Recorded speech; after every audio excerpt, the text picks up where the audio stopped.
जान्छस् कि जाँदिनस् भन्न यति मात्र।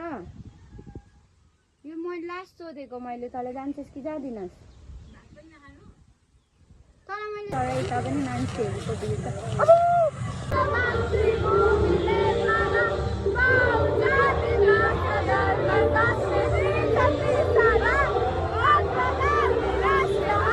अनु मसँग रिसाउँछ होला, नरिसाउनु मलाई डर लाग्यो आउनको लागि। तँलाई थाहा छ तेरो साथी कति डराउँछ भनेर। अलिकति गाडाङ गुडुङ हावा अलिकति पातहरू हल्लियो भने पनि बत्ती झ्याप्प हुन्छ। उता पारी गाउँतिर फेरि झिलिमिल्ली छ। हेलो सम्पूर्णमा सेवा र नमस्कार अनि हजुरहरूलाई फेरि पनि स्वागत छ मेरो आजको नयाँ ब्लगमा।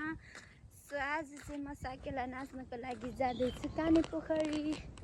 अनि हाम्रोतिर चाहिँ लाइनै नआएर होइन, बाफ्रे भर्खरै बत्ती आएर मोबाइलमा चार्ज केही पनि नभएर अनि सुस्मिता दिदीको पावर ब्याङ्क ल्याएर मोबाइल चार्ज गरेर मेरोमा चाहिँ अहिले चार्ज छ अनि पावर ब्याङ्क चार्ज गरिरहेको छु।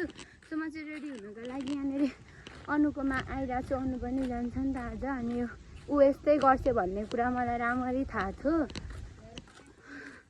अनु त कस्तो खाली छेस् क्या?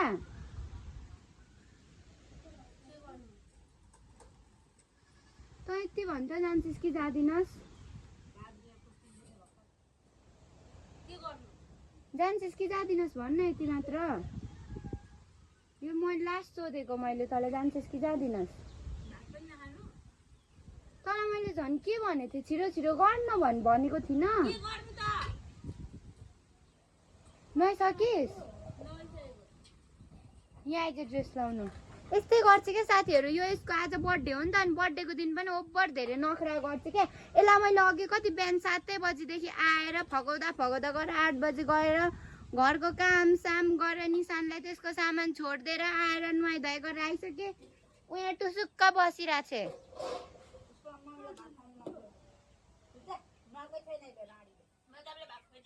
यस्तै गर्छ। ल साथीहरू ढिलो भइसक्यो, अब हामी रेडी भएर जान्छौँ। सो बत्ती पनि भर्खर आइरहेछ। सो फाइनल साथीहरू हामीहरू चाहिँ त्यस्तो साह्रो राम्ररी चाहिँ रेडी हुन पाएनौँ, किनभने ढिलो भइसकेको छ नि त। अनि अलिअलि भए पनि रेडी भएर निस्किसकेको छु। अब उहाँ गएर म सनम दिदीलाई साडी फेरि लगाइमाग्छु, किनभने हतारमा जस्तो पाएँ त्यस्तै लाएर हिँडिरहेको छु। अनि मैले चाहिँ हेर्न सक्नुहुन्छ आज चाहिँ केही पनि लगाएको छैन, सलहरू केही सिलाङ साक्माहरू पनि केही पनि लगाएको छैन। अब वहीँनिर गएर सबै थोक लाउँछु। ढिलो भइसकेको छ अनि छिटो आइज है। अनि पछाडि आइरहेछ अनु। सो हामीहरू चाहिँ अब गएको वहीँनिर भेट्नुपर्छ है त साथीहरू। ल साथीहरू हामीहरू चाहिँ यहाँनिर काने पोखरीमा आइसकेको छौँ। अनि आएर हामीहरू चाहिँ त्यहाँभित्र जाँदैछौँ। आज त यहाँनिर बोलेको मात्रै सुन्नुहुँदैन होला।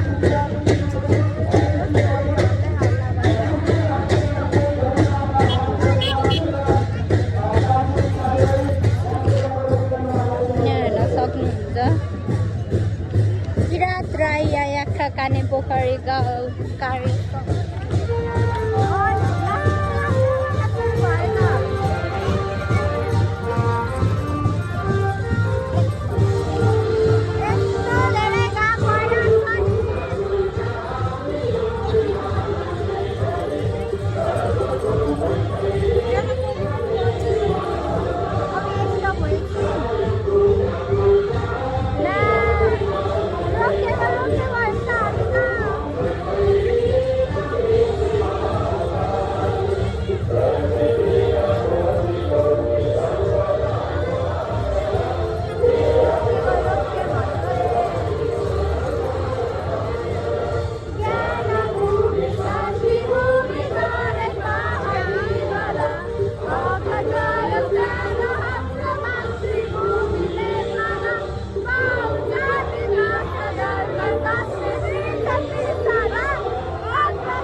सो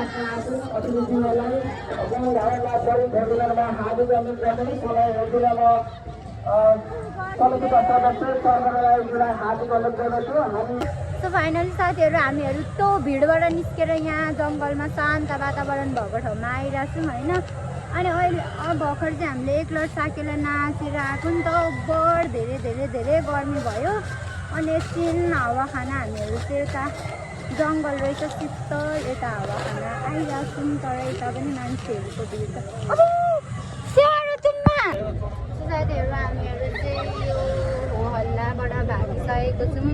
कमम दिदीहरू चाहिँ अहिले भरे आउनुहुन्छ अरे, हामीहरू चाहिँ नसकेर फर्किसकेको छौँ होइन।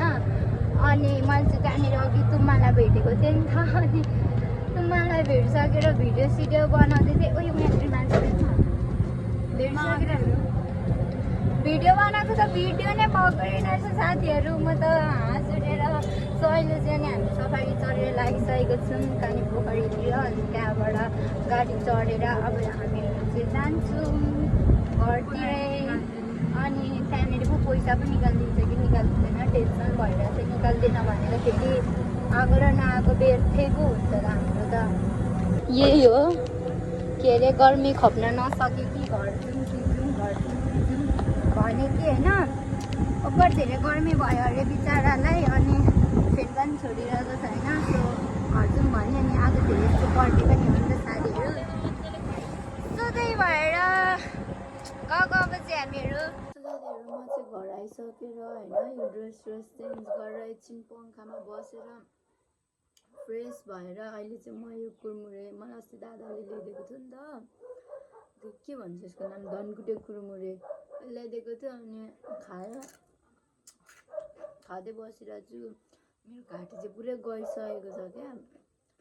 अस्ति नै त्यो काममा धेरै गर्मी थियो, चिसो पानी खाएको थिएँ, अलिअलि उयो भएको थियो। अहिले त अब चिच्चाउँदा ओर्दा कराउँदा ओर्दा होइन यस्तो भइसकेको छ।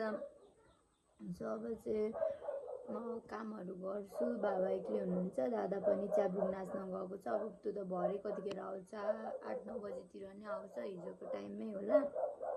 अनि अब चाहिँ म कामहरू गर्छु, खानासाना पकाउँछु, बाबालाई अलिअलि कामहरू सघाउँछु। मम्मी आउनु भएको छैन मामालाईदेखि, मामालाई जानुभएको अस्ति। अब 7-8 गते कहिले आउनुहुन्छ। सो बोल्न त खोजिरहेको छु तर आवाजै आउन खोजिरहेको छैन क्या। अनि अहिले चाहिँ अब यही कुरमुरे खाने अनि काम गर्ने अनि फेरि भिडियो बनाउने। मान्छे यस्तो फिल्म हेर्छु भन्दै थियो, त्यो पनि हेर्न पाइनँ। अनि फेरि आज अनुको बर्थडे हो, त्यसको घर पनि जानुपर्ने।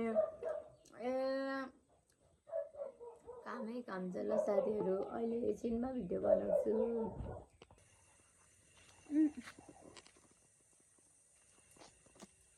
साथीहरू के भन्छ हाम्रोतिर चाहिँ अहिले भर्खरै क्या कत्रो ठुलो गाडाङ गुडुङ गरेर पानी परेर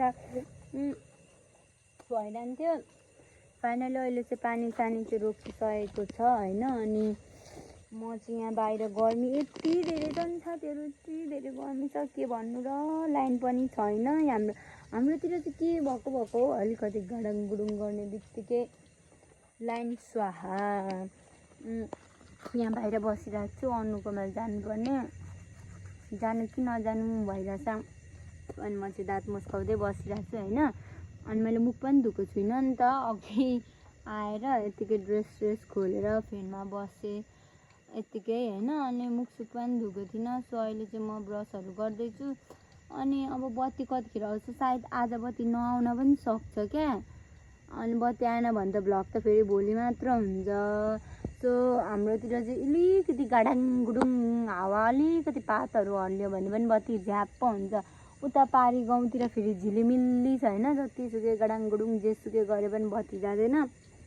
हाम्रैतिर चाहिँ अलिकति गाडाङ गुडुङ गर्ने बित्तिकै बत्ती चलिदिन्छ क्या मामालातिर। अनि अब चाहिँ मेरो दादा चाहिँ अघि आइसकेको थियो। अनि आएर पनि फेरि गयो क्या, उनीहरूको पार्टी सार्टी के छ अरे। अनि आज दादा खानासाना खाँदैन, वहीँबाट खाएर आउँछ। बाबाले खाइसक्नुभयो, खाएर बाबा त ओछ्यानमा पनि छिरिसक्नुभयो। सो अब चाहिँ म अहिले चाहिँ दाँत सात मुस्काउँदैछु। अब म अनुकोमा जान पनि सक्छु नजान पनि सक्छु। गएँ भने भिडियो बनाइहाल्ने छु होइन, गइनँ भने पनि बनाउने नै छु। सो अहिले चाहिँ अब म मुखसुख धुन्छु साथीहरू।